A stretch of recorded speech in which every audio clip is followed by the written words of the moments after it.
નમસ્કાર, રીપી e learning હબમાં આપનું સ્વાગત છે। આપણે ધોરણ 11ના ચેપ્ટર નંબર 8ની વાત કરવા જઈ રહ્યા છે બાળકો। બીજો વિભાગ છે તારા કેન્દ્ર। તારા કેન્દ્રની ખાસિયત શું છે જરા જોઈએ। સેન્ટ્રોઝોમ,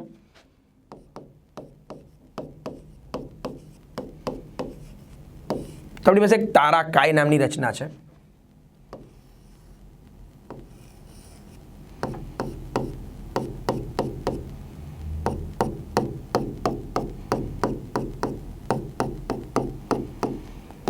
આવી રચનાને તારા કાય કહેવાય। એમાં શું દેખાય છે તો કે જેની અંદર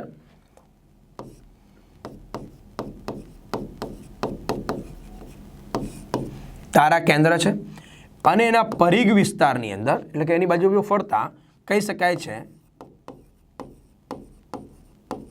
જીવરસીય તંતુ।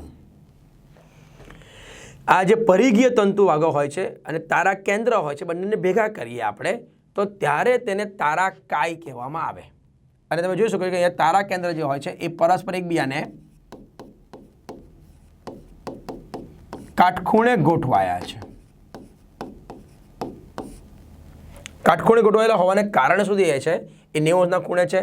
તો તારા કાયમાં યાદ રાખો કે બે તારા કેન્દ્ર હોય, આ યાદ રાખવાનું, બે તારા કેન્દ્ર આવેલા હોય છે।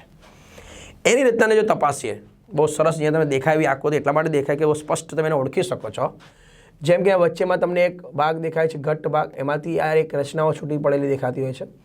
આ એકમાં એક, આ બીજી, આ ત્રીજી, એમ ત્રણ ઊભી નલિકાઓ દેખાઈ રહી છે।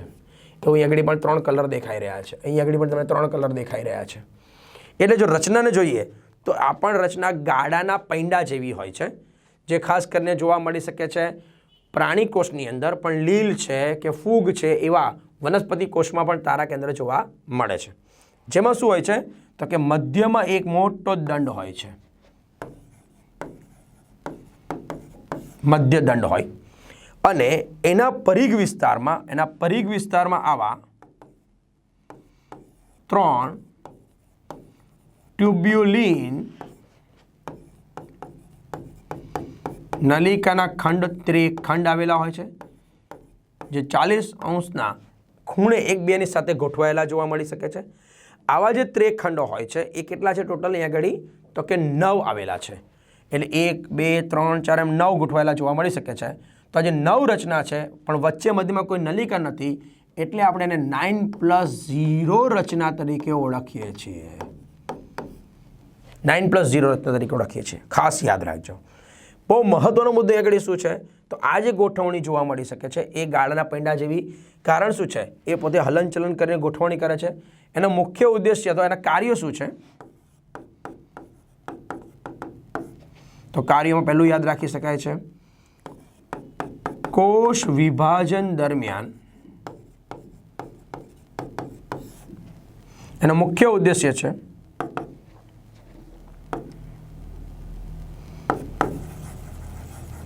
દ્વિધ્રુવીય ત્રાક નું નિયમન કરે। બીજું કાર્ય આપણે હમણાં વાત કરી દીધી, શું તો કે પક્ષ્મ અને કશા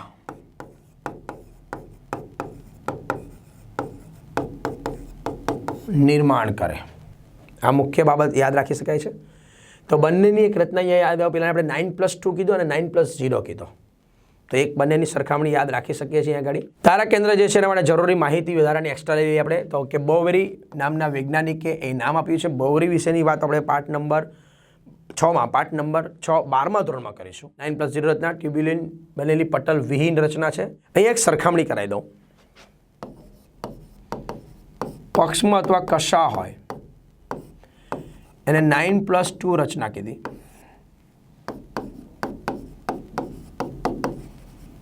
તારા કેન્દ્રને 9+0 રચના કીધી, પણ બંનેમાં નલિકા કેટલી હોય તો આની વચ્ચે 9 નલિકા છે જે જોડીમાં હોય, આપણે હમણાં વાત કરી દીધી।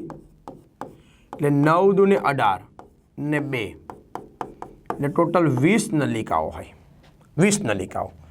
તારા કેન્દ્રમાં કેટલું કીધું, દરેકમાં 9 ત્રિખંડ છે એટલે કે 3 છે, એટલે 9 × 3 બરાબર 27 હોય છે। નલિકાની બાબત જરા જોજો। અહીંયા 9+2 કેટલી જોવા મળી શકે ટોટલ? તો કે 20. અહીંયા કેટલી છે? 27. પણ આ તારા કેન્દ્રની વાત થઈ. પણ જો તમને એમ કે તારા કાયમાં કેટલી નલિકા હોય, તો તારા કાયની આપણે હમણાં વાત કરીએ કે 2 તારા કેન્દ્ર હોય, તો એનો મતલબ એવો થયો કે એમાં 2 × 27 54 હોય. તો અહીંયા યાદ રાખજો બધી સંખ્યાકીય બાબતો. હા, નીટમાં આપણે સંખ્યાકીય બાબતો જે સ્પષ્ટ બનતા હોય, જે સ્પષ્ટ ચોપડીમાં આપેલા હોય એવા ઉદાહરણો યાદ રાખવા જરૂરી જ છે. એ બહુ મહત્ત્વના કહી શકીએ છીએ. Thank you very much.